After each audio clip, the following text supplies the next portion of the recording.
लफ्ज कितने ही तेरे पैरों से लिपटे होंगे। तूने जब आखिरी खत मेरा जला होगा। क्योंकि अक्सर बिहार के सिंगर शॉर्टकट अपनाते हैं। 90% शॉर्टकट, कोई कंट्रोवर्सी करो, कोई विवाद करो, कोई गंदा गाना गाओ जिससे वायरल हो जाओ। राम जी से पूछे जनकपुर के नारी, बता द बबुआ लोगवा देत काहे गारी, बता द बबुआ। राम आएंगे तो अंगना सजाएंगे, दीप जला के दिवाली हम मनाएंगे। शिव कैलाशों के वासी, थोड़ी धारों के राजा, शंकर संकट हरना। बिछड़े अभी तो हम बस कल परसों, जीऊंगा मैं कैसे इस हाल में बरसों। मैं पहली बात तो मैं इनके गाने सुनता ही नहीं। मैं ऑडिशंस वगैरह दिए हैं बट वहाँ कुछ नहीं होता, वहाँ सब कुछ फिक्स्ड होता है पहले। नमस्कार दोस्तों, आप सभी का स्वागत है आपके अपने चर्चा में। और आज हमारे साथ चर्चा में चर्चा करने के लिए एक अद्भुत व्यक्ति हैं। जी हाँ दोस्तों, इन्हें आपने कुछ दिन पहले भी चर्चा में देखा होगा और इनका इंटरव्यू जब गया तो लोगों के कमेंट्स पढ़ के मैं भी चौंक गया। जी हाँ दोस्तों, ये कोई स्टार उस समय नहीं थे, ना ही बहुत बड़े गायकार थे, लेकिन हाँ टैलेंट इनके अंदर इतना था उस समय कि कोई भी बड़ा बड़ा स्टार भी इनके सामने फेल था। और अब तो ये ज्वालामुखी में तब के एक बहुत ही बड़ा कलाकार बन चुके हैं।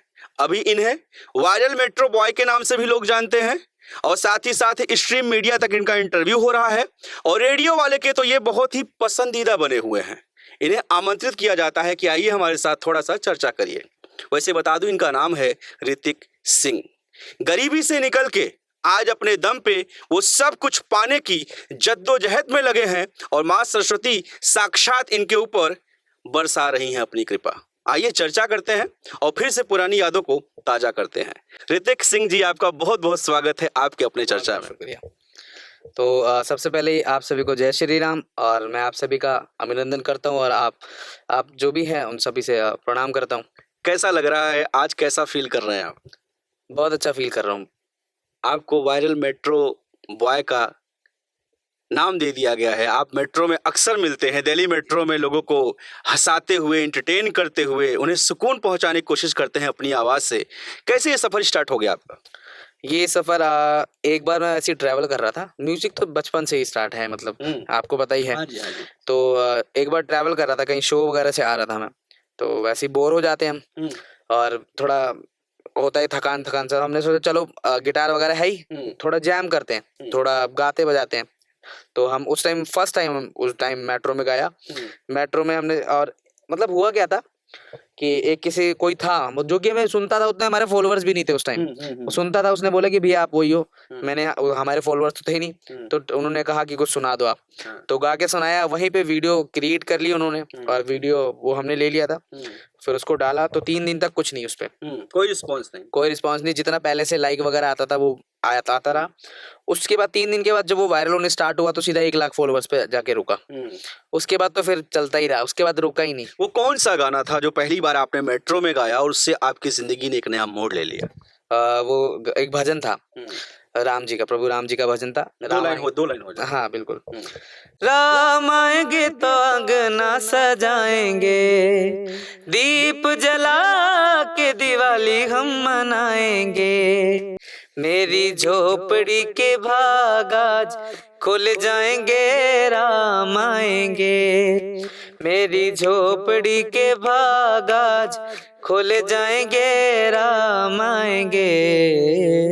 और उस समय शायद वो माहौल भी चल रहा था अयोध्या का। बिल्कुल, उस टाइम हमारे राम मंदिर का प्राण प्रतिष्ठा होने वाला था। तो उस टाइम ये वाला भजन हमने गाया था और उसके बाद ये बहुत ज़्यादा वायरल हुआ था। जहाँ तक मुझे पता है आपने काफ़ी रियलिटी शो वगैरह में पार्टिसिपेट किया, यहाँ तक कि इंडियन आइडल जो कि बहुत बड़ा शो माना जाता है इंडिया का, काफ़ी लोग बेचैन रहते हैं वहाँ तक पहुँचने के लिए, वहाँ भी आप गए और भी कई जगह पार्टिसिपेट किया, स्टेज भी आप अच्छे कर रहे हैं। आज आपको कैसा फील होता है? पहले लगता था कि इस लाइन में जाना कैसे, कैसे घुसना है, वो कुछ नहीं पता था, और आज आपके पास बहुत सारे रास्ते हैं। तो पहले का टाइम ऐसा लगता था कि मतलब पहले कुछ मतलब कैसे जाएं आगे, यहाँ तक कैसे पहुंचे, बट एक सोशल मीडिया में बहुत ज़्यादा पावर है जो कि मैंने देखा, और मैं आज इतना वायरल हूँ वो सोशल मीडिया की वजह से ही है। और मैंने काफ़ी रियलिटी शो मतलब मैं ऑडिशंस वगैरह दिए हैं, बट वहाँ कुछ नहीं होता, वहाँ सब कुछ फिक्स्ड होता है पहले ही। तो बस यही है।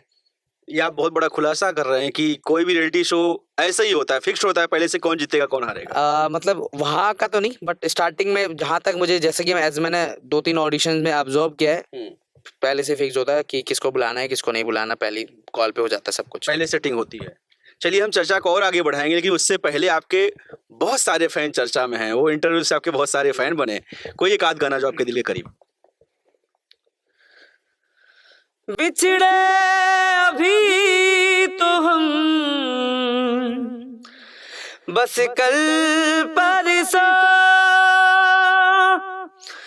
जीऊंगा मैं कैसे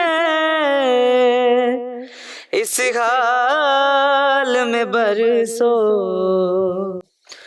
मौत ना आई तेरी याद क्यों आई है, लंबी जुदाई 4 दिन दा प्यार और अबा बड़ी लंबी जुदाई, लंबी जुदाई।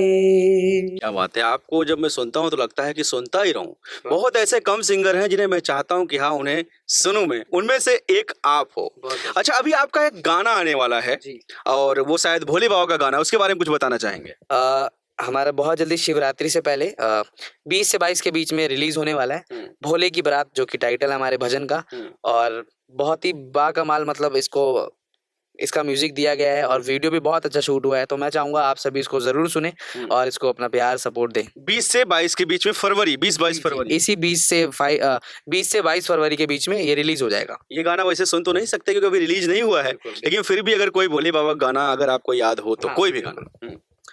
शिव कैलाशों के वासी, तोड़ी धारों के राजा, शंकर संकट हरना, ओ भोले बाबा शंकर संकट हरना, तेरे कैलाशों का अंत न पाया, अंत बेअंत तेरी माया, ओ भोले बाबा अंत बेअंत तेरी माया, शिव कैलाशों के वासी, डोली धारों के राजा, शंकर संकट